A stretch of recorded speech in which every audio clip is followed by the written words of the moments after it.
You probably assume that propaganda goes on in other places, but never here. I'd like to call your attention to something you've probably forgotten. In the months leading up to the Persian Gulf War of 1991, a young Kuwaiti girl, who gave only her first name of Nayirah, testified before the U.S. Congress. While failing to disclose that she was the daughter of the Kuwaiti ambassador to the United States, and also failing to disclose that she was trained by a Washington, D.C. acting firm, Nayirah went on to tell of Iraqi soldiers taking babies out of incubators and leaving them on the cold floor to die. Mr. Chairman and members of the committee, my name is Nayirah. They took the babies out of the incubators.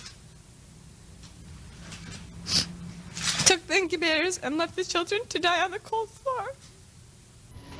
A year later, 60 Minutes exposed the story as complete bullshit. Did Iraqi soldiers remove babies from incubators in order to steal the incubators? No, they did not.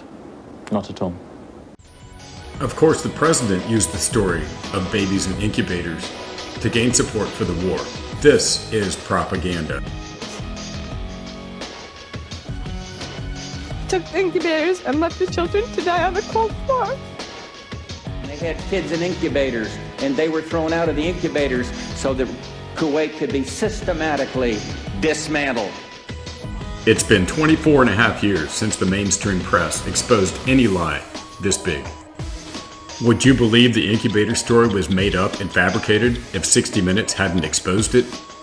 You've got friends that are begging you to see the truth behind certain events, but you refuse to see it because your friends aren't 60 Minutes. It's because you've been programmed to believe whatever lie they tell you.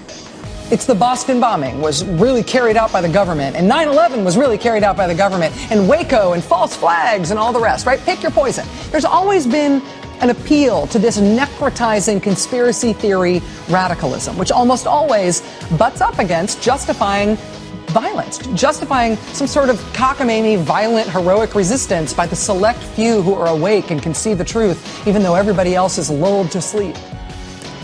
And that is how they program you. That is how they can roll out any ridiculous story, and you will believe it. I think we both know that you'd still believe in the incubator dead baby bullshit story from Nayirah if 60 Minutes hadn't exposed it. If it was a bunch of conspiracy theorists running around saying this never happened, you'd call us crazy. Had it not been for a full confession from all the grown-ups, we know you'd still believe in Santa Claus. Thanks for watching and have a good day.